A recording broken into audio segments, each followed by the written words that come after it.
Donc bonjour, donc aujourd'hui comment changer un petit moteur de lave-glace donc sur un BMW 530 E60. Donc c'est simple, il faut dévisser, donc là je l'ai déjà presque mis on va dire, voilà, je fais pause, j'arrive, donc me revoilà. Donc voilà, alors ça c'est le nouveau moteur que j'ai changé. Donc pour dévisser et trouver l'endroit du moteur du lave-glace sur un E60, c'est simple, il est dans la joue d'aile gauche côté chauffeur du véhicule. Bon, elle est sale, mais c'est à cause de la neige qu'il y a eu à un certain moment, tout, voilà. Donc le côté volant ici, donc faut dévisser la vis du bas là, la vis ici, la vis ici, et au niveau jonction pare-choc et aile, il y a une vis clé de 10 là, juste en dessous là, juste en dessous là. Ici c'est du 8, ici c'est une clé de 8, ici c'est une clé de 8, donc clé de 8 et clé de 10 là, ici, voilà. Donc après vous écartez ça, voilà, on écarte ça. Attendez, je pose le téléphone parce que je l'ai remis.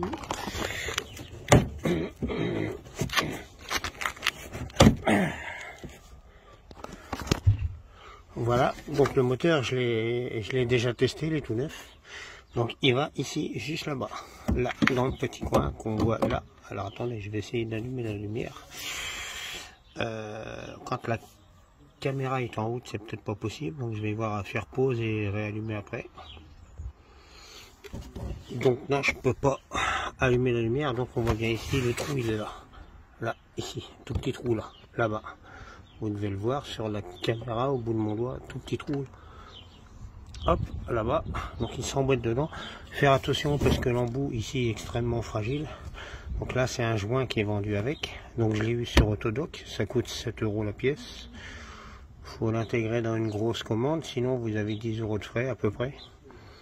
Voilà. Et raccord du tuyau qui est ici.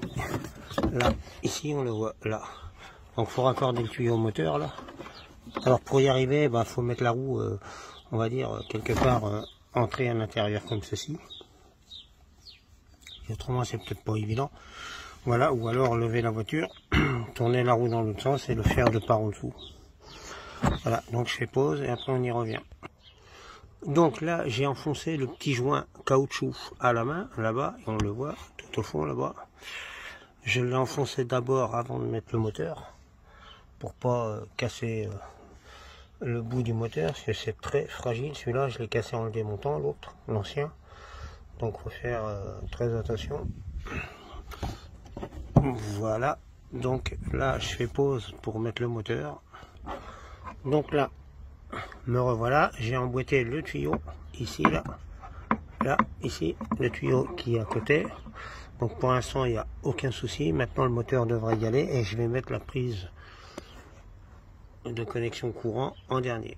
Voilà, alors je vais vous faire voir. Normalement il vient ici, en faisant gaffe de pas le péter. Je vais poser le téléphone, mais là c'est juste pour vous faire voir. Donc c'est assez compliqué avec le passage de la roue. Donc là voilà, et je vais l'emboîter dans le petit trou qui est là-bas. Donc je vais poser le téléphone pour le faire, pour pas casser le moteur, ce serait dommage. Donc me revoilà. Donc c'est un peu compliqué, hein. C'est une histoire de doigté on va dire.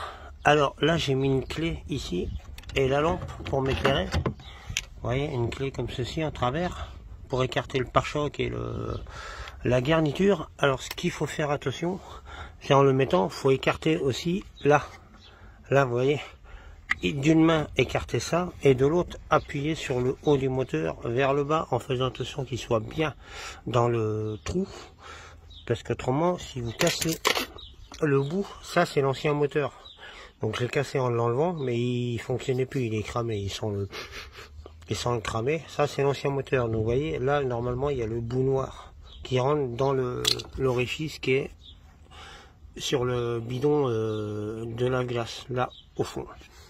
Donc faut bien écarter ici, là, vers l'arrière, avec les doigts, faut forcer, hein, et avec l'autre main, vous venez dessus, là, sur le petit ergot qui est là, le petit déport qui est là, appuyez sur le moteur pour qu'il rentre dans le joint que vous avez préalablement mis à l'avance. Le joint tout neuf, il est livré avec, pour pouvoir connecter les deux. Donc voilà, théoriquement, il est bien mis. Donc maintenant, il me reste un peu de liquide dans le bidon, je vais essayer de voir. Là, on l'entend. J'ai pas assez d'eau, donc je vais mettre de l'eau, hop, et puis je vais revenir dessus après.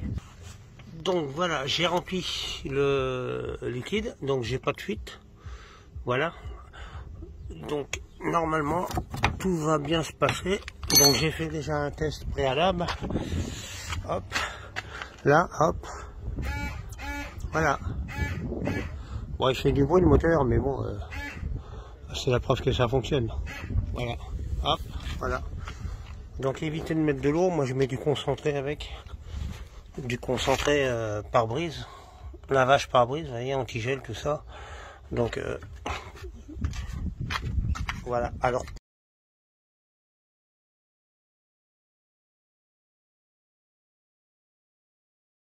il est juste là, sur la traverse avant, face au moteur, traverse, avant, droite, avant, si vous êtes face au volant, c'est avant droite, à votre main droite, sinon si vous êtes assis au volant, c'est côté gauche. Là c'est le liquide de refroidissement moteur, et là c'est la DA, direction assistée, donc vous ne vous trompez pas. Pour ceux qui n'ont jamais fait de mécanique, sur le moteur ici, c'est le remplissage d'huile. Faites pas comme certaines vidéos où on voit sur internet, ils mettent de l'eau là-dedans, après bonjour la mayonnaise, il manque plus que les œufs. Voilà, bonne vision à vous, en espérant que mes vidéos vous aident. C'est des vidéos indicatives, non professionnelles, mais on fait nos bricolages nous-mêmes.